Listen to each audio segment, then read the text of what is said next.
J'aimerais vous présenter Marie-Claude Levasseur. Marie-Claude vient me voir en même temps que je vais lire un petit peu qu'est-ce qu'il y en est. Marie-Claude a complété son baccalauréat en sciences infirmières et elle poursuit présentement, ou elle a terminé sa maîtrise en bioéthique. Elle a travaillé 7 ans au département d'oncologie et greffe osseuse. Depuis 10 ans, Marie-Claude est infirmière clinicienne en immunologie et rhumatologie à l'hôpital Sainte-Justine. Elle a participé à l'implantation du programme d'immunoglobuline subcutanée à l'hôpital Sainte-Justine. Elle a participé au dernier congrès mondial en immunologie, ESDI, qui a lieu à Prague l'automne dernier. Elle a participé également à Florence. Puis quand je parle de participer, pas seulement comme moi j'ai fait, assis comme vous, elle était conférencière. Encore mieux. Puis elle a bien fait ça, j'ai assisté. Oui. En anglais, tout. En anglais, oui. Et elle a fait une conférence l'année dernière à l'Association américaine, IDF. Elle a présenté également dans ce temps-là. Elle a fait honneur au Québec et à toute la population francophone. J'ai le grand honneur de vous la présenter. Elle est ici. Elle va servir d'animatrice et conférencière. Marie-Claude Levasseur. Merci beaucoup, ça me fait extrêmement plaisir encore cette année d'être là avec vous. Je vais vous parler de la maladie chronique. On a choisi ce thème-là cette année parce que, je sais pas moi si c'est parce que ça fait 10 ans que je suis en immunologie, c'est vraiment quelque chose qui m'a comme, je dirais un peu plus envahi cette année, la chronicité, puis ce défi-là en fait, de tenter d'aider les familles dans ce genre de maladie-là, parce que c'est très, très différent que de travailler en soins aigus. Donc, pour moi, ça a été, comme je dirais, mon défi là, de l'année. Puis je ne sais pas si avec le partage de ces informations-là, ça va pouvoir nous aider, et comme soignants et comme famille, à faire face à ça. Mais j'espère que oui.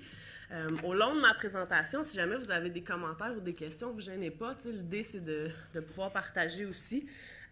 Donc c'est ça, vous ne vous gênez pas de prendre la parole. Donc, en fait, j'ai choisi de diviser ma présentation un peu comme les familles les vivent en général. Donc, en général, on vit l'annonce du diagnostic, la décision du traitement ou pas. On vit ensuite la maladie dans le temps parce que c'est très différent l'expérience qu'on a en général les premiers mois, puis après les années qui suivent, là, je vous dirais que l'expérience souvent est différente. Puis la dernière étape, c'est essayer de s'accrocher parce que c'est certain qu'une vie, c'est long en général. Donc, ma présentation va être sur la maladie chronique en général, mais j'ai quand même fait quelques diapos sur le système immunitaire parce que c'est pour ça qu'on est ici aujourd'hui. Puis, c'est quand même un domaine assez complexe, là, donc de faire des petits refreshs, des fois, ça fait du bien.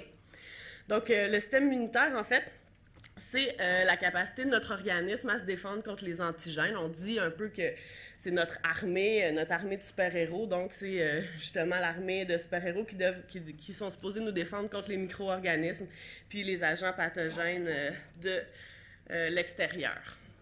Donc ici, c'est pour vous rappeler en fait que la plupart des cellules immunitaires sont formées dans la moelle osseuse, donc qui est en rouge. Donc la moelle osseuse, c'est un peu le berceau de plusieurs cellules.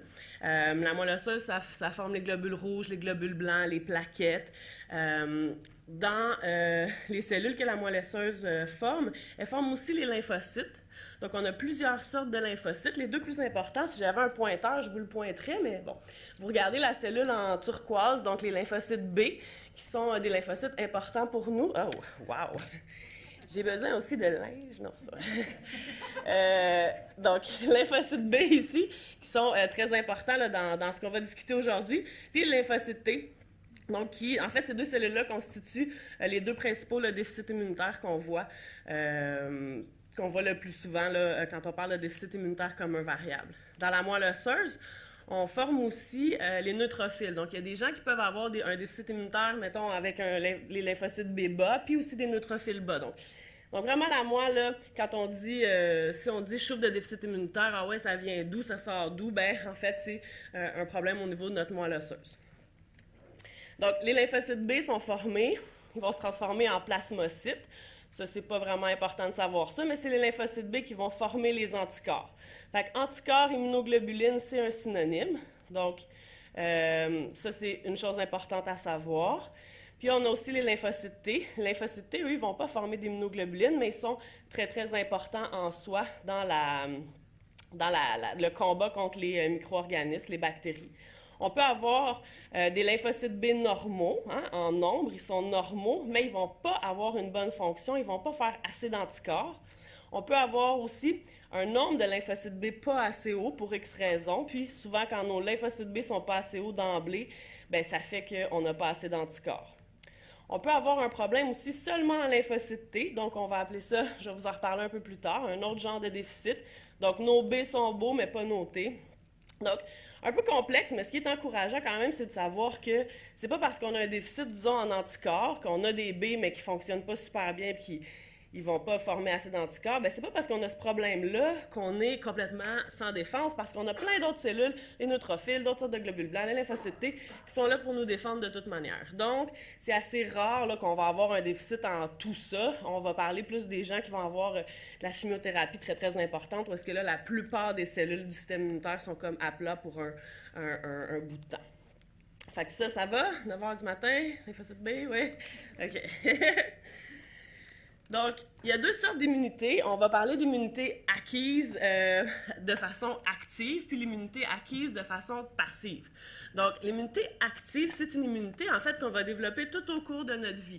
Donc, notre organisme est en contact avec plusieurs sortes de microbactéries, de micro-organismes, puis il va aller développer, dans le fond, son armée à mesure de la vie. L'immunité acquise de façon passive, là, on va parler de justement, j'ai pris un bel exemple d'anticorps transférés de la mère à l'enfant, ou d'injection d'immunoglobulines. Donc, c'est qu'on reçoit directement des anticorps, on n'a rien à développer, on les reçoit d'emblée, c'est comme un cadeau d'emblée, il n'y a rien à transformer. Donc, c'est certain que quand on a un déficit immunitaire, bien, souvent, c'est plus au niveau de l'immunité acquise de façon active qu'on a un petit problème, parce que des fois, en fait, on n'aura pas notre organisme n'est pas capable de développer les anticorps à mesure qu'on rencontre les virus puis les bactéries. Quand on a une immunodéficience, en fait, on dit que le système immunitaire ne réussit pas bien à protéger l'organisme. Il y a deux sortes de déficits immunitaires. Le premier, c'est le plus courant en général dans la clientèle qu'on voit, c'est le déficit immunitaire primaire. Donc, c'est un déficit immunitaire, en fait, qui va être causé par le système immunitaire en soi, avec un problème de moelle osseuse, justement, qui fait que on a de la misère à développer des anticorps, puis ça vient en fait de notre propre organisme. Donc, on va appeler ça un déficit immunitaire primaire. Le deuxième, c'est le déficit immunitaire secondaire. Celui-là, c'est un déficit immunitaire qu'on va développer suite à quelque chose. Par exemple, disons qu'un enfant recevrait de la chimiothérapie, bien, il va être immunodéficient de façon secondaire à cause qu'il a reçu des produits qui ont diminué son système immunitaire. Donc, souvent, ces déficits immunitaires-là vont être des déficits plutôt transitoires.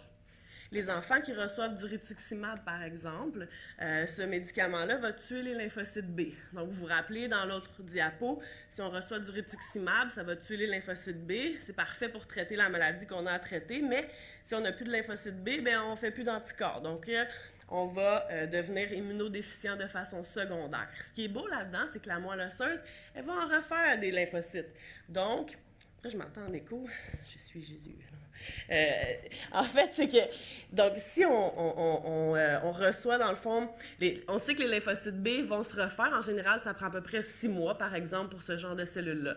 Donc, ces personnes-là vont pouvoir recevoir des traitements d'immunoglobulines pendant à peu près 6 mois. Puis après ça, les lymphocytes B vont être revenus, puis ils n'en auront plus besoin. OK? Donc, ça, on parle de déficit immunitaire secondaire. Puis, comme je vous disais, en général, c'est transitoire. Il y a de rares cas où on voit des enfants ou des personnes qui reçoivent de la chimiothérapie ou du rituximab qui vont rester immunodéficients à vie. Fait que malheureusement, on a traité leur maladie, on pensait que c'était la bonne chose à faire, puis on dirait que la moelle ne veut plus refaire de lymphocytes B, puis les anticorps ne reviennent pas, mais ça reste que ça, c'est très, très rare. Il y a plus que 150 formes d'immunodéficience primaire. Tantôt, M. Dagneau vous parlait des congrès dans lesquels on participe. C'est extrêmement impressionnant, la recherche qu'il y a au niveau du déficit immunitaire. c'est clair que pour un patient, je pense que vous avez à avoir beaucoup d'espoir parce que moi, ça fait 10 ans que je suis dans le domaine, disons, il y a énormément d'évolution. Là, en fait, on en est vraiment à trouver chaque gène pour chaque déficit immunitaire, puis à essayer de trouver des traitements spécifiques pour chaque forme de gène. Donc, c'est extrêmement intéressant. Et puis, j'ai bon espoir que bientôt, là, la famille des déficits immunitaires communs variables là, sera probablement plus si grande que ça, puis on va pouvoir vous trouver un nom un peu plus je dirais, spécifique, hein, parce que c'est clair que pour un patient, se faire dire qu'on est un commun variable, là, ça ne donne pas beaucoup de spécificité sur notre maladie. Donc, c'est très encourageant dans ce sens-là. Au Canada, on estime à 13 000 personnes le nombre de personnes qui souffriraient d'immunodéficience. Par contre, comme l'an passé, on vous disait, c'est clair que c'est une pathologie, en fait, qui est souvent sous-diagnostiquée, oubliée. Les gens ont des infections, mais les médecins, souvent, ne vont pas nécessairement penser à faire les tests. Donc, on sait que ce chiffre-là est probablement beaucoup, beaucoup plus grand en réalité. Donc, en fait, ce que ça nous donne, une immunodéficience, ça nous donne une susceptibilité accrue aux infections. J'ai oublié de vous dire aussi tantôt, dans la slide avec la moelle osseuse, quand tu as un problème de lymphocyte B, disons un problème de lymphocyte B qui ont de la misère à former des anticorps, c'est pour ça qu'on vous dit souvent que les gens qui ont une immunodéficience vont avoir des fois tendance à développer plus de maladies auto-immunes ou vont avoir les deux. Parce que, disons, le lymphocyte B a un problème, bien, il y a un problème souvent de sécrétion d'anticorps, mais il peut avoir aussi un problème de signaux. Des fois, il va avoir un mauvais signal, puis il va auto-attaquer le propre corps. C'est pour ça qu'on a des enfants qui vont avoir, ou des adultes qui vont avoir un PTI, donc un problème de plaquettes, puis un déficit immunitaire, ou un problème de neutrophile. Donc, le système immunitaire va attaquer les neutrophiles, puis il va avoir aussi un déficit immunitaire associé. Donc, ce sont des maladies souvent qui vont partir des mêmes cellules. C'est pour ça que souvent on a tendance à un peu... Faut être un peu plus à l'affût. C'est pas tout le monde, puis je veux dire, faut pas avoir une inquiétude majeure là-dessus, mais il faut rester à l'affût. Une personne aurait plus tendance à développer de l'arthrite ou quelque sorte de maladie auto-immune quand on a un déficit immunitaire parce que ça part des mêmes cellules. Là, je vous parle d'immunité humorale, immunité cellulaire. C'est juste parce que quand on lit sur le déficit immunitaire, puis vous, comme parents ou comme adultes, vous allez sûrement voir sur Internet. Donc, ce sont deux mots qu'on retrouve souvent, puis je voulais juste au moins que vous sachiez de quoi on parle. Donc, immunité humorale, et là, moi, j'ai fait du latin au secondaire. Humoral, ça veut dire, c'est parti du mot humeur. Humeur, ça voulait dire fluide, jadis, là, dans le temps des Grecs. Donc, probablement parce que fluide, dans le sens où le plasma, donc les immunoglobulines viennent du plasma, c'est probablement à cause de ça que ça s'appelle comme ça, mais ça reste que c'est ma traduction. Donc, quand on a un problème, on va dire quand on a un déficit immunitaire humoral, on a un problème au niveau des lymphocytes B. Puis, c'est les lymphocytes B, dans le fond, qui vont sécréter les anticorps. Donc, si vous entendez le médecin ou vous lisez vos notes médicales, déficit immunitaire humoral, c'est parce que vous avez un problème en sécrétion d'anticorps. Quand on parle d'immunité cellulaire, donc on va plus parler de problèmes au niveau des lymphocytes T puis des macrophages. Donc, quand, justement, si vous voyez dans les notes là, déficit immunitaire cellulaire, bien vous savez que votre problème est plutôt relié aux lymphocytes T. Les lymphocytes, le déficit immunitaire cellulaire, en fait, il y a un problème de production de lymphocytes T puis de cytokines. Les cytokines, ça aide à tuer les bactéries puis les virus. Donc, en fait, on voit que ces lymphocytes-là nous protègent contre différentes souches. Donc, c'est bien parce que il y a certaines personnes qui vont avoir un déficit immunitaire qu'on va dire combiné. Donc, ils vont avoir un manque de B et un manque de T, mais ça reste que c'est un peu plus rare. C'est sûr que ça, ce sont des personnes qui doivent rester un petit peu plus vigilantes parce qu'ils ont un déficit immunitaire combiné, donc c'est un petit peu plus important comme immunodéficience. Donc, c'est pour ça aussi que quand on a un problème en lymphocyte B, il ne faut pas penser qu'on est, disons, à risque pour toutes les infections, tous les champignons, puis tous les problèmes de la vie. En général, comme je vous dis, là, c'est vraiment des catégories. Les signes d'alarme d'immunodéficience primaire, en fait, ce sont les mêmes depuis quelques années. Comme parents, comme famille ou comme adultes, ayant été diagnostiqués, c'est super important pour vous, je vous dirais, de faire de la pub, hein, parce que souvent les parents sont des très, très bonnes personnes là, pour entendre là, justement les symptômes de d'autres enfants ou de d'autres familles ou de d'autres adultes, parce que, comme je vous disais, l'immunodéficience reste en fait un problème qui est très, très sous-diagnostiqué. Donc, il s'agit seulement de faire une prise de sang. Donc, si jamais il y a des doutes, ben vous nous appelez, on fait la prise de sang, puis on peut tout de suite savoir s'il y a un problème ou pas. Ce qui peut vraiment, dans le fond, je pense, aider là, plusieurs familles, parce qu'à cause du manque de médecins, souvent les gens n'ont pas de médecin de famille, donc ils vont de clinique en clinique, d'infection en infection. Il n'y a pas personne, en fait, qui fait vraiment un résumé du dossier pour voir, mon Dieu, ben ça fait quand même 7 otites cette année. Donc, c'est ça. Donc, c'est un petit peu de pub, je pense qu'on a besoin de faire. Dans les 150 déficits immunitaires, je vous résume un peu ce qu'on voit le plus souvent. Donc, l'hypogammaglobulinémie du jeune enfant, le déficit immunitaire commun variable, le déficit immunitaire spécifique en anticorps, le déficit immunitaire combiné, puis les diagnostics qui sont identifiés. Donc, ceux-là, ce sont des diagnostics, dans le fond, pour lesquels on a déjà identifié des gènes. Donc, c'est intéressant parce que les gens peuvent mettre un nom sur leur déficit immunitaire. Mais comme je vous dis, cette catégorie-là tend à vraiment augmenter parce qu'on fait beaucoup d'études génétiques. Les congrès d'immunologie deviennent presque des congrès de génétique, je vous dirais, de plus en plus. Donc, déficit immunitaire commun variable, vous le connaissez probablement déjà. Déficit immunitaire spécifique en anticorps, c'est que la personne va avoir de la misère à faire des anticorps contre un virus spécifiquement. Donc, il va être capable probablement de développer des anticorps contre la varicelle, mais pas contre le pneumocoque. Donc, juste ça, ça peut nous donner une indication, si la personne fait beaucoup d'infections, de donner des immunoglobulines. Donc, on donne des immunoglobulines contre plein de choses. Hein. C'est des anticorps, dans le fond, qui sont contre la varicelle, le tétanos, le pneumocoque. C'est pas spécifique, mais on sait que ça va aider la personne parce que contre une catégorie, cette personne-là elle a de la misère à faire des anticorps, puis elle est souvent malade. Donc, c'est un diagnostic. C'est intéressant quand même de savoir contre quelle sorte d'anticorps là, cette personne-là n'est pas capable de faire de défense, mais souvent, on peut les traiter. Par contre, il y a des gens qui vont avoir un déficit spécifique en anticorps, donc encore une fois, contre une catégorie de virus qui filent bien et qui ne font pas tant d'infections que ça, bien, en général, on va plutôt avoir une surveillance sans nécessairement les traiter d'emblée. Donc, l'annonce du diagnostic. Il est beau.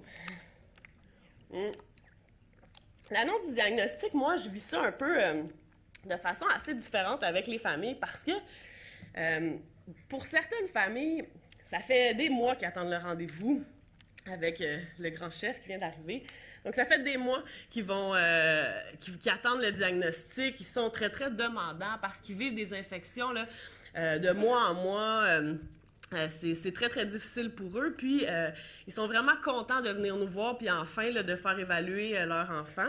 Je pense que c'est la même chose chez les adultes. Pour certaines personnes, ça fait des années, des mois qu'ils attendent le rendez-vous. Puis, enfin, ils sont très, très demandeurs. Ces gens-là, souvent, ont beaucoup de symptômes, puis ils ont vraiment une altération de la qualité de vie. C'est pas facile, ils ont des impacts dans la vie par rapport à la maladie, puis ils attendent de se faire dire quelque chose. Intéressant aussi, c'est que souvent, on est en couple ou on est aussi en famille là, quand on rencontre. Donc, est-ce que tout le monde est d'accord? Tu sais, souvent, c'est intéressant de voir à quel point, disons, par exemple, la maman peut être alarmée parce que là, les infections, puis tout ça, puis la garderie, puis ça va vraiment pas. Puis le papa, lui, ben, il trouve que c'est pas si pire que ça. Puis finalement, dans le fond, je vous dirais, on s'énerve pour rien. Donc, ça dépend un peu comment, je vous dirais, les premiers symptômes sont vécus. Puis, c'est très, très différent, comme je vous disais, pour une personne qui vit énormément de symptômes que pour un enfant, en fait, chez qui on va diagnostiquer, mettons, les IgG bas, mais qui va être juste un peu fatigué, pas trop de symptômes, pas trop grand-chose. Fait que souvent, c'est difficile, on peut pas, disons, l'expérience du diagnostic n'est pas vécue pareil. Donc, c'est pas pareil non plus pour nous, comme je vous dirais, équipe soignante, de débuter le traitement. Donc, c'est certain qu'une famille qui vit beaucoup de symptômes depuis plusieurs années, qui est très, très, justement, fatiguée de tout ça, il y a des parents qui pleurent de joie quand on initie le traitement.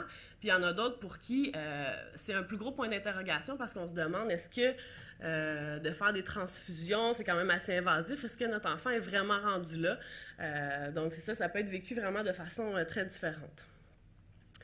Donc, Selon la symptomatologie, les médecins vont décider s'ils vont traiter la personne ou non. Donc, en général, le déficit immunitaire, c'est une maladie qui est chronique. Il peut y avoir quand même des exceptions, mais souvent les traitements vont être à long terme. C'est basé sur les symptômes, le nombre d'infections, les résultats sanguins, bien sûr, puis l'état général. Donc, est-ce que la personne va être l'enfant va être de petite taille? Est-ce que son état général est relativement bon? Ou, puis justement, est-ce qu'il éprouve beaucoup de fatigabilité? Puis en général, je vous dirais que la fatigabilité peut être très, très importante. On a déjà eu des patients qui ont été référés chez nous pour des dépressions, pour des problèmes de maniaco-dépression, justement, avec des symptômes de manie et de phase dépressive. Puis finalement, c'était des enfants, des grands adolescents, finalement, qui n'avaient pas de maladie mentale en soi, c'était seulement qu'ils avaient un déficit immunitaire qui n'était pas diagnostiqué, donc des IgG très, très bas, et que ça leur donnait tellement de fatigue qu'au final, ils ont été diagnostiqués dépressifs, puis en fait, c'était pas ça du tout, puis les médicaments, justement, ne fonctionnaient pas. C'était pour ça. Donc, à quel point ça peut être important au niveau de l'état général. Donc, c'est certain, c'est un choc familial, le diagnostic, ça a un impact majeur. Ce qui se passe souvent quand on va faire le diagnostic de déficit immunitaire, c'est que les enjeux vont être vraiment reliés. Toute la famille se met en branle pour commencer les traitements parce que pour nous, c'est ça l'urgence. Donc, on doit commencer les traitements, on doit focusser sur la technique, apprendre comment infuser les immunoglobulines, faire nos choix. Puis souvent, à se concentrer sur les enjeux physiques qui sont comme mis en priorité par la famille, bien, on oublie beaucoup les enjeux psychologiques reliés à ça. Donc, c'est très, très important de travailler en multidisciplinarité, je pense, au niveau du diagnostic parce que ça va vraiment, je vous dirais, donner un élan à long terme sur comment l'enfant va vivre ou comment l'adulte même va vivre son traitement. Donc, enfant-adolescent, impact sur la construction de l'image de soi, l'estime personnelle. C'est un peu bizarre là, de se faire dire que mon système n'est pas assez fort, c'est pas très, très glorieux non plus. Donc, à long terme, ça peut causer des problèmes. Souvent, les parents vont se sentir très, très coupables. J'ai pas mangé bio pendant ma grossesse, je suis angoissée. Souvent, les parents vont vraiment passer par cette phase-là, même si on sait que le déficit immunitaire, c'est vraiment une maladie multifactorielle. Dans la plupart des cas, ça tombe un peu de nulle part. Donc, mais ça reste que les parents passent souvent par cette phase-là. En plus, ça, c'est quand on est chanceux, parce que des fois, les parents vont pas nécessairement vivre la même chose. Tu sais, pour un parent, ça va, c'est pas si pire que ça, puis on va avancer. Puis l'autre, ben, vit ça avec beaucoup plus de tristesse, beaucoup plus de difficultés. Donc, ça peut causer beaucoup de problèmes là, au niveau communication. Puis la fratrie, donc souvent on oublie, mais au niveau de la fratrie, ça, c'est toute de la littérature, là. On voit que ça peut causer de l'agressivité. Il y a des enfants qui vont vouloir s'identifier à l'enfant malade, vont régresser parce que là, tout d'un coup, la famille est plus est vraiment plus concentrée sur l'enfant qui a des traitements à recevoir. Donc, ce sont des enjeux qui sont vraiment, je pense, importants à voir. Puis, malheureusement, dans le système, un peu la folie du système médical, souvent, on va peut-être pas assez prendre de temps pour ça. Puis si on réglerait ces enjeux-là dès le début ou si au moins on les prendrait en charge, ça pourrait, je pense, à long terme, nous aider beaucoup au niveau de la compliance des traitements. Donc, quand on voit des départements, disons, d'immunologie, disons, des équipes qui traitent la maladie chronique, qui n'ont pas d'équipe multidisciplinaire, pour moi, c'est vraiment un non-sens parce que je pense que c'est vraiment dès le début qu'on devrait prendre ça en charge. Pour les adultes, en fait, c'est certain qu'avoir un diagnostic de maladie chronique, ça implique d'autres enjeux. Une discipline quotidienne, ça prend du temps, ça interfère sur la vie sociale, sur la vie amoureuse. Donc, est-ce qu'on annonce à notre nouveau chum qu'on a un déficit immunitaire, oui ou non? Comment on vit ça? Donc, ça peut être quand même des enjeux importants. On doit accepter aussi la perte de notre intégrité en soi. Encore une fois, là, on est un peu comme on peut se sentir dépendant d'un traitement. Puis, ça exige une vigilance constante. Puis ça, souvent, c'est achalant. Les gens sont tannés de devoir toujours vérifier là, à quel endroit ils vont aller en voyage. Est-ce qu'ils peuvent y aller? Est-ce qu'ils peuvent se le permettre? Est-ce qu'ils ont des rendez-vous?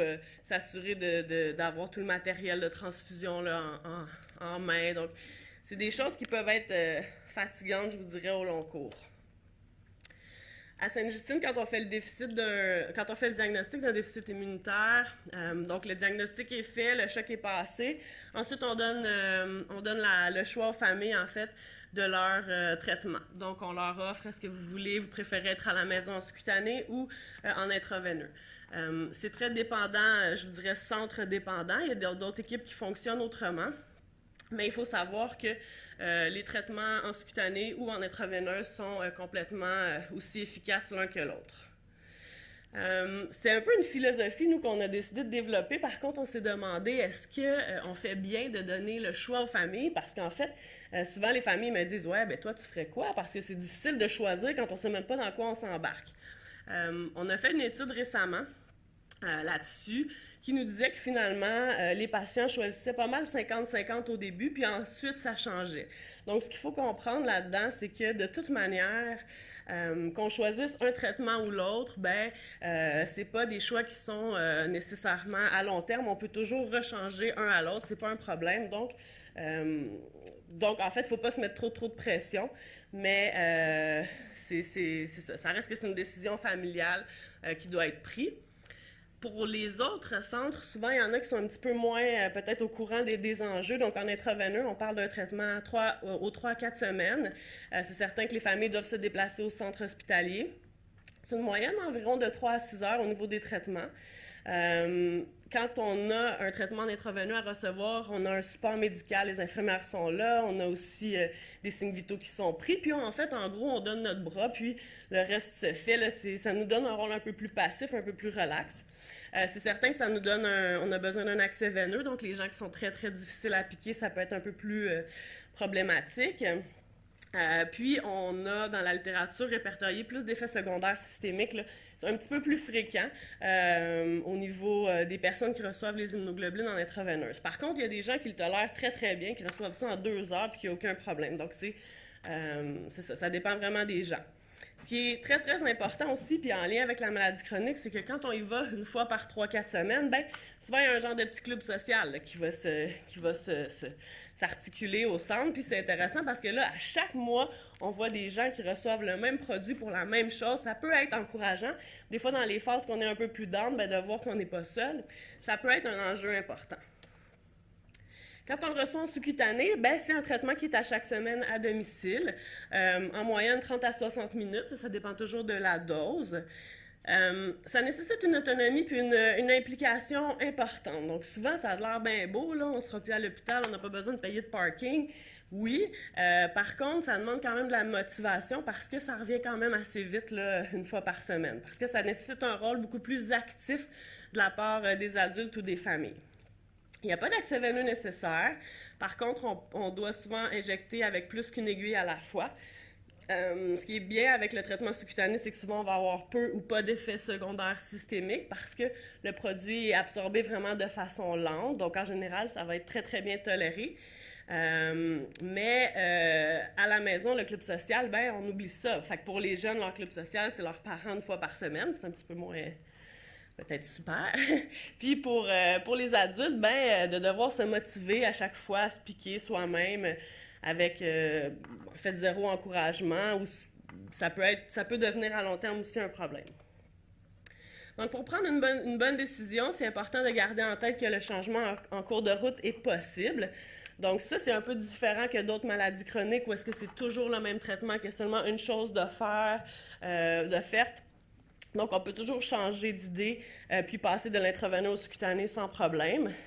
Important aussi de consulter tous les membres de la famille, donc de voir un peu l'opinion de tout le monde, incluant l'enfant si c'est un enfant. Les enjeux avec les familles séparées, ça peut être un peu plus complexe, ça c'est certain. Bien comprendre les exigences de l'organisation du centre hospitalier, parce que ça diffère vraiment d'endroit en endroit. Il y a des centres hospitaliers où le programme d'immunoglobulines sous-cutanées est plus nouveau, où est-ce qu'il y a beaucoup plus de paperasse à remplir, donc il faut quand même être prête à répondre aux exigences, parce que sinon ils vont vous mettre sur la blacklist, là, donc très important de bien s'informer. Être mis en contact avec un patient qui a déjà eu l'expérience, ça c'est un des prochains objectifs de l'APIC, puis je pense que ça va être très, très intéressant parce que, comme je vous disais, c'est difficile pour les familles de choisir quand ils l'ont jamais essayé eux-mêmes. Donc, de pouvoir être mis en contact avec quelqu'un qui l'a déjà essayé, ça pourrait être quelque chose de très, très intéressant. Et puis, de demeurer transparent avec l'équipe médicale s'il y a des difficultés. Puis, tu sais, je sais pas pourquoi, souvent les gens ont tendance à penser que j'ai des actions là, avec les sous-cutanés. Moi, ça me dérange vraiment pas qu'un enfant soit à la maison ou en intraveineux. Il faut être juste transparent. C'est pas un échec de pas aimer le sous-cutané ou de pas être capable de se piquer. C'est vraiment pas un problème. Ça dépend vraiment des gens. Donc, je pense de nous dire quand ça va pas, c'est vraiment quelque chose de nécessaire pour qu'on puisse après trouver les solutions. Le déficit immunitaire, en général, c'est une maladie pour laquelle on va devoir se traiter à long terme, un peu comme la vie. Il y a des hauts et des bas. Dans les traitements, il y a des hauts et des bas aussi, puis ça, c'est tout à fait normal. Donc, nous, comme équipe, on n'est pas déçus quand on voit que pour une raison ou une autre, pour l'instant, ça ne fonctionne plus à la maison, on retourne en intraveineux et c'est vraiment pas un problème. À Sainte-Justine, on essaie de promouvoir le modèle du patient partenaire, puis je vous en parle pour que vous puissiez un peu être l'advocacy de ce modèle-là. En fait, vous devez faire partie de la décision du traitement. Donc, vraiment, le patient maintenant, puis ça, c'est la nouvelle mode, je vous dirais, puis c'est une super de nouvelle mode. Il faut vraiment vous inclure dans la décision. C'est un peu fini là, le modèle paternaliste où est-ce que c'est le médecin qui sait, dans certaines situations, le médecin peut vraiment vous conseiller sur c'est quoi la meilleure chose pour vous probablement. Mais dans ce genre de traitement-là à long terme où est-ce que ça nécessite sincèrement votre implication, vous devez être des acteurs présents et impliqués. Puis, je pense que si vous ne sentez pas que votre discours ou que votre parole est entendue, il faut peut-être penser à changer d'équipe médicale en soi. Tantôt, je vous parlais de traitement de façon chronique. Je vous dirais que la médecine, en général, c'est un peu de l'art, là, donc ça dépend des équipes. Nous, les enfants qui sont diagnostiqués très, très jeunes, en général, on va leur donner un traitement un peu plus de façon transitoire. Donc, en général, on va les traiter pour à peu près 2 ans. Puis ensuite, on va faire une tentative d'arrêt. Donc, souvent, les gens vont me dire est-ce que j'ai encore les immunoglobulines que vous m'injectez? Pour combien de temps je vais les avoir dans mon sang? En général, nous, on arrête au moins 3 mois. Donc, pour s'assurer, en fait, qu'il n'y a plus d'immunoglobulines exogènes. Exogènes, ça veut dire de l'extérieur, qui vont être encore dans le sang. Donc, on veut vraiment voir est-ce que la moelle a repris. Puis ça va nous donner l'indication justement si ce déficit immunitaire-là était seulement transitoire parce que l'enfant était petit puis qu'il y avait une immaturité au niveau de la moelle osseuse. Donc ensuite, après les 3 mois d'arrêt, qu'on essaie de faire en général au printemps ou en été, on peut réévaluer, refaire les dosages puis voir est-ce que l'enfant en a encore besoin, oui ou non. C'est super ça parce que ça donne un peu une notion de transitoire. Les parents peuvent se dire, c'est pour 2 ans, puis là, ils vont faire le décompte des mois. Donc, souvent, ça va être un peu plus facile à accepter quand c'est transitoire que de savoir que c'est vraiment à long terme. Par contre, c'est important je vous dirais d'être très, très transparent avec les enfants, de dire que c'est vraiment un essai d'arrêt, parce que souvent, quand on doit recommencer, c'est extrêmement difficile souvent pour les parents, des fois plus difficile que le diagnostic en soi, quand on doit recommencer. Le dernier point, quand on arrête les immunoglobulines, ça, souvent, ça peut avoir l'air d'être une super nouvelle pour beaucoup de familles qui se disent « Oh mon Dieu, j'aurais donc aimé ça que moi, on aurait pu arrêter chez mon enfant. » En fait, pour certaines familles, ça crée une angoisse énorme. Les souvenirs des drames d'infectieux reviennent et puis ça peut, comme je vous disais, là, donner beaucoup de peur aux parents. Puis il y a des parents, en fait, qui veulent même pas arrêter parce qu'ils se sentent en fait trop stressés, là, puis ils sont presque en choc post-traumatique de la vie d'avant parce que ça va tellement mieux depuis qu'ils sont sous traitement. Donc, toujours important de vraiment continuer la communication avec votre famille. Donc, être clair avec l'enfant, l'adolescent, s'assurer que l'annonce comme je vous disais, que c'est probable qu'on arrête, mais c'est possible qu'on reprenne, pas avoir un sentiment d'échec. Et puis, toujours aussi, quand vous allez à vos rencontres médicales, que ce soit clair. Est-ce qu'il va y avoir une retentative d'arrêt ou est-ce qu'on part pour la vie? Ça, souvent, les patients vont vraiment, je vous dirais peut-être, oublier d'en parler. Puis, pour une personne, c'est important de savoir est-ce qu'il y aura retentative d'arrêt ou pas. Donc, dans ce cheminement-là, encore une fois, l'équipe multidisciplinaire est super importante. Après quelques années, c'est certain que l'adrénaline est tombée, donc on est beaucoup mieux, on se rappelle plus trop des infections avant, donc à un moment donné, les traitements peuvent devenir de plus en plus lourds parce qu'on a l'impression qu'on est bien, qu'on est guéri, puis on n'a peut-être plus vraiment besoin de ces traitements-là. Les gens aussi évoluent avec le temps, ils vieillissent. Donc, si c'est un enfant sur lequel on avait le contrôle, ben là, c'est plus la même chose. Souvent, il devient adolescent, puis à ce moment-là, le contrôle sur lui, ben c'est très, très différent. Donc, l'envie de ne pas avoir de béquilles, le besoin d'autonomie, d'avoir le contrôle de sa vie, puis l'impression d'être correct même si on n'a pas de traitement. Donc, moi, les jeunes vont me dire, ben j'en ai sauté 2, puis j'ai rien attrapé, puis j'étais bien correct. Puis c'est correct aussi, c'est des essais qui sont, je pense, normaux, mais on est un peu dans le marchandage, le rendu là. Donc, cette étape-là, d'avoir le goût de tout lâcher puis de penser qu'on est correct, je pense que ça peut arriver à n'importe quel stade de la vie, et chez les adultes et chez les enfants, quand on souffre de maladies chroniques. Par contre, chez les parents qui vont avoir un adolescent en fait, les parents sont témoins que l'adolescent ne veut plus faire le traitement ou qu'à chaque fois, c'est compliqué. Puis, en fait, qu'il y a de la chicane dans la famille à chaque fois. C'est très, très stressant parce que les parents ont l'impression de perdre le contrôle. Le traitement, ça devient une source de conflit très, très importante. Les parents, eux, ils veulent obliger le jeune parce qu'ils veulent garder le contrôle comme quand il était petit, il se sentait beaucoup plus à l'aise. Donc, ça peut devenir un enjeu vraiment difficile. Les parents ont peur des conséquences. Ils ont l'impression que les jeunes ne se rendent pas compte de l'importance que ça a. Puis, l'alliance entre eux et leurs jeunes devient de plus en plus précaire. Donc, il y a plusieurs articles sur la maladie chronique. Je pense que quand on vit avec une maladie chronique, cette acceptation-là, c'est vraiment un processus complexe. Puis quand on a fini, je pense, de rechercher sa vie d'avant, de courir après quand on n'avait aucun problème, aucune maladie, bien, c'est certain que là, on passe à un stade nouveau. Donc, plus rechercher la liberté physique, psychique ou sociale, professionnelle, qui était notre état antérieur, c'est certain que ça peut nous amener à une acceptation un peu plus grande.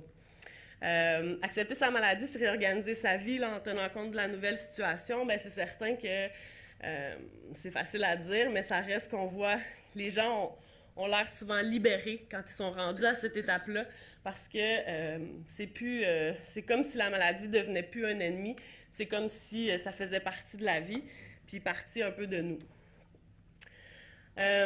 Par rapport à ces étapes-là, qui sont souvent difficiles à vivre, je pense que conserver la communication entre les membres de la famille, c'est très, très important.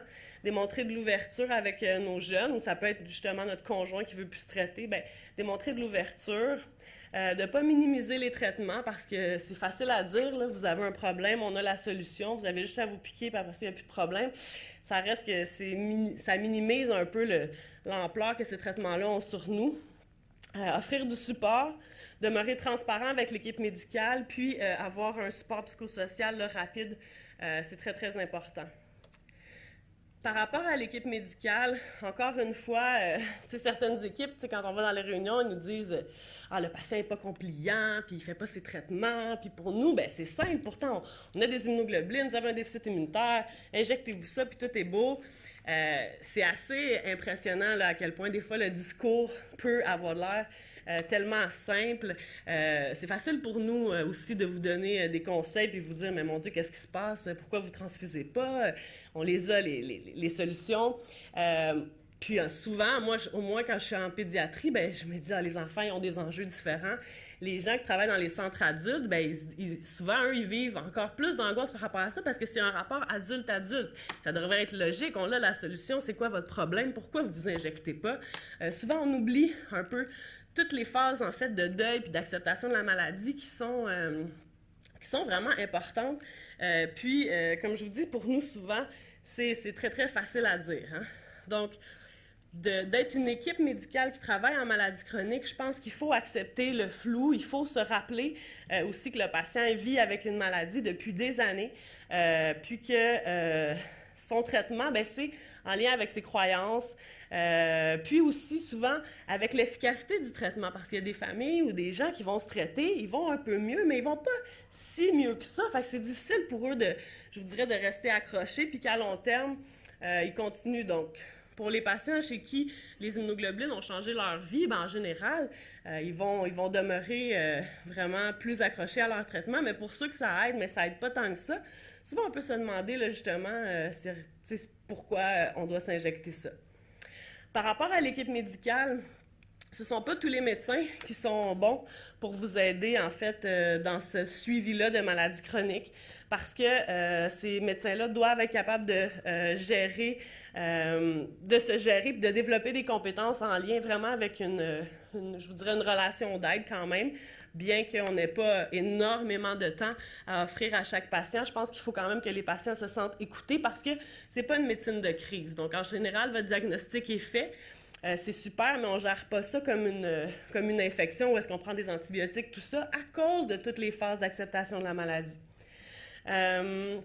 Souvent, de travailler en maladie chronique, vous êtes dans des centres universitaires qui font partie de plusieurs congrès où est-ce que l'académisme est vraiment très, très important, mais souvent, les gens qui travaillent en maladie chronique, ça peut avoir l'air un peu moins glorieux que quelqu'un qui va faire des greffes ou des trucs vraiment plus Star Wars. Donc, de prendre le temps pour ces patients, c'est pas nécessairement tout le monde qui est capable de faire ça. Puis, il faut que l'approche soit basée vraiment sur l'accompagnement, l'investissement, et puis qu'il soit capable de vous encourager, de vous guider, puis surtout de vous écouter en tant que tel. Donc, c'est une approche différente selon les milieux, c'est certain. Ce qui est important, c'est de tenter d'informer le patient et sa famille pour que vous puissiez prendre des décisions éclairées, rester à l'affût des conséquences, surtout en milieu pédiatrique parce que ça peut engendrer de la négligence. Puis, moi, je conseillerais aux équipes d'avoir des protocoles, des marches à suivre standards qui fonctionnent malgré les débordements. Ça veut dire si un patient ne se présente pas à ses rendez-vous, on sait qu'il ne se traite pas, qu'est-ce qu'on fait? Parce qu'on est tellement débordé, on a tellement de patients que c'est tellement plus facile de mettre le dossier puis de se dire, bien, quand il sera décidé, il nous rappellera. C'est sûr que c'est plus facile à faire. Dans le contexte, c'est vraiment la porte de sortie, la première que les équipes ont envie de prendre parce que, comme je vous dis, on est très, très débordés. Mais est-ce que c'est la bonne chose à faire? Il faut se questionner. Donc, comme équipe, nous, on a des obligations de moyens, donc vous dire à quel point c'est important, mais au niveau de la décision finale, c'est certain que c'est vous qui avez la dernière solution. Donc, à ce jour, on sait que les déficits immunitaires, en fait, sont des maladies chroniques qui nécessitent un traitement à long terme, mais grâce à la recherche, on a des nouveaux traitements qui s'offrent. Donc, je vous en parle un peu sur une note un peu plus d'espoir parce qu'on sait que ce n'est pas seulement une question de piqûre. Les compagnies pharmaceutiques font beaucoup de recherches pour savoir qu'est-ce qu'on pourrait faire pour améliorer le traitement, pour que ce soit moins invasif, moins difficile. C'est vrai que d'améliorer le traitement, ça peut aider, mais je vous dirais qu'il faut aussi que le psychologique suive parce que c'est pas juste une question de piqûre. Donc, si on a un problème de préparation, donc on trouve ça très, très long, on trouve que les perfusions sont longues, on est avec la méthode pompe, puis on se dit, c'est achalant de devoir faire 1 heure par semaine là, à s'injecter. Bien, pour ceux qui ne la connaissent pas, il y a la méthode push, qui est une méthode, en fait, sans la pompe, qui prend à peu près 5 minutes de préparation. Et puis, la vitesse, en fait, est vraiment selon la tolérance. Donc, des fois, pour les grands ados qui sont tannés là, de préparer leurs affaires, puis que ce soit long, le push, ça peut être très, très intéressant.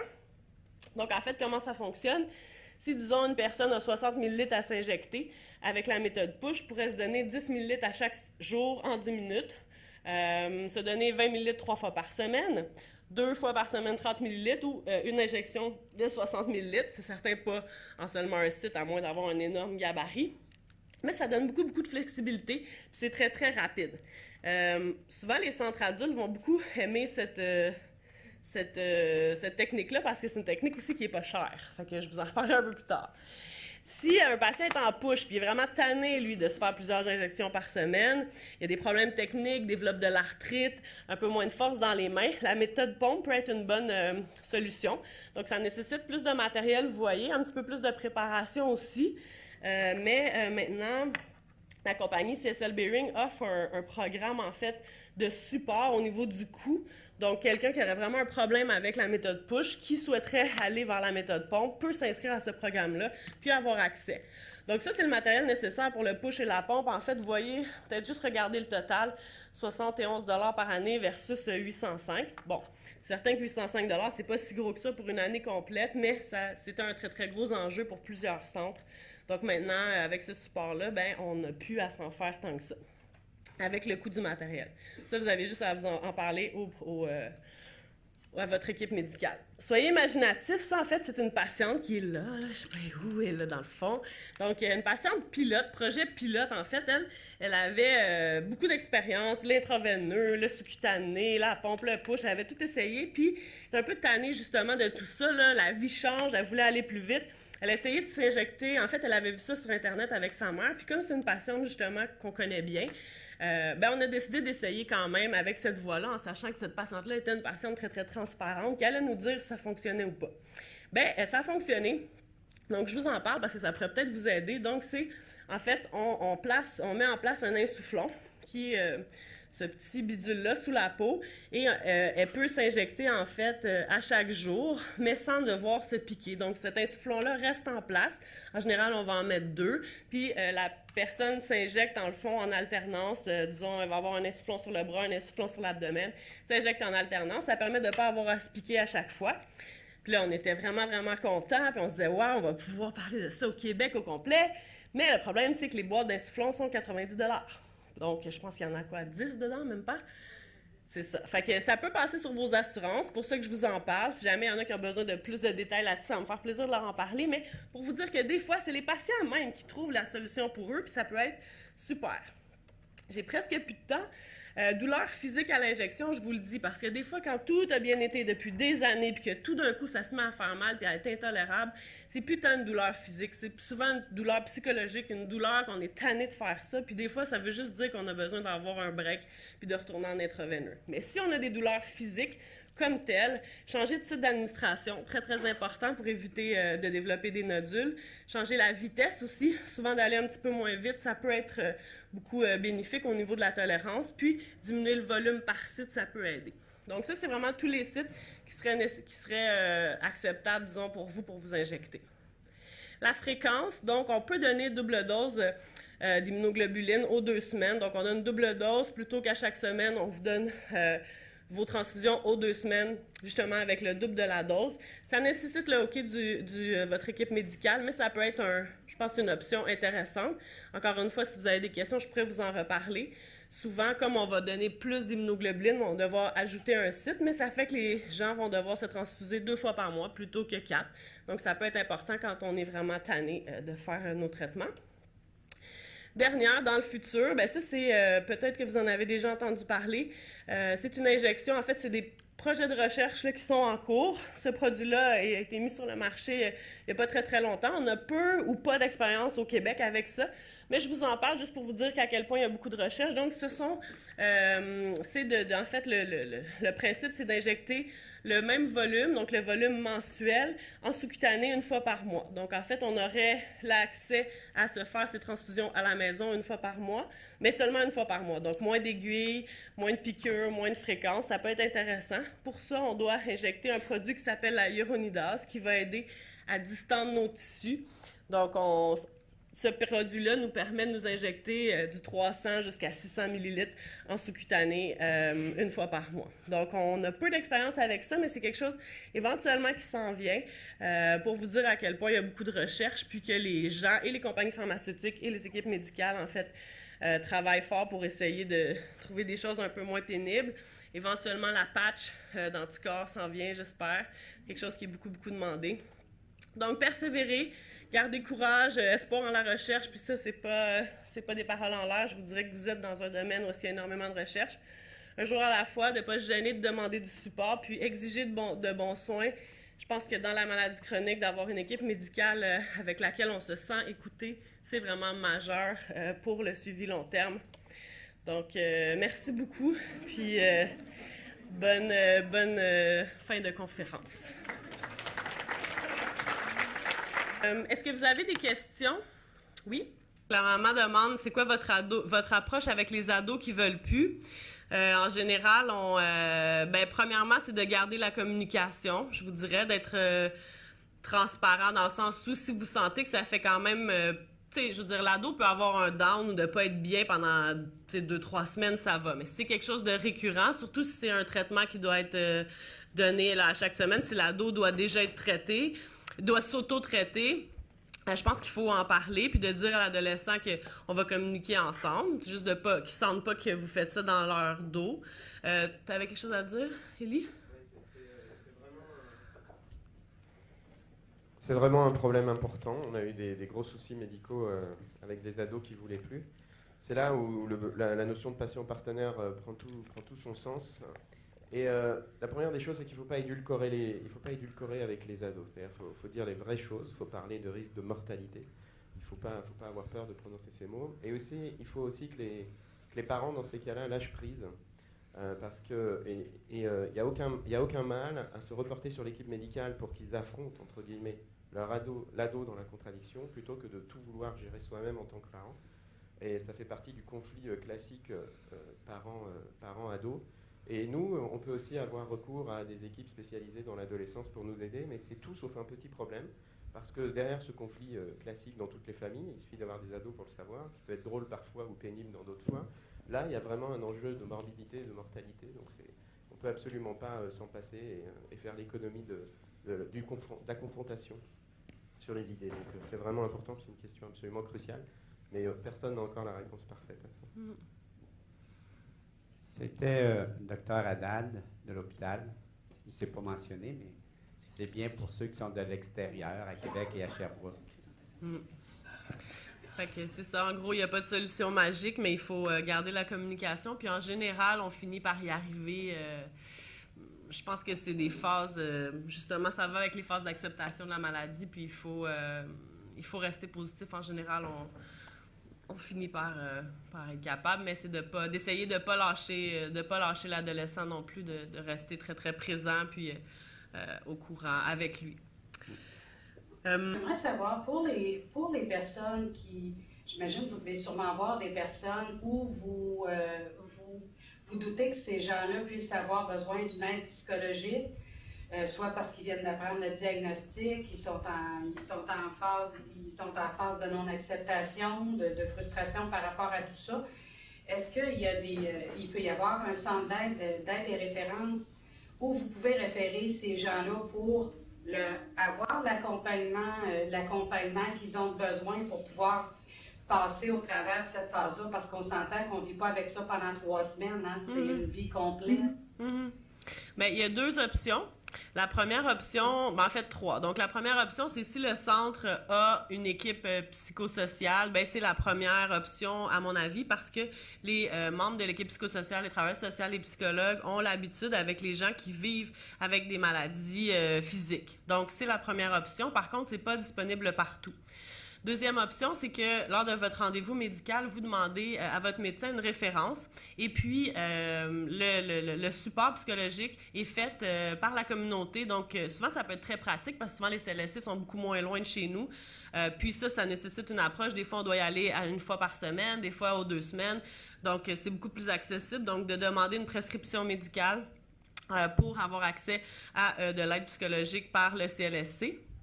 Troisième option, c'est le programme de parrainage. Donc, ce ne sont pas des spécialistes, ce sont des gens qui vivent un peu la même chose que nous, qui est en train de se faire mettre en place, entre autres par l'APIC, donc qui va probablement être sur pied cette année.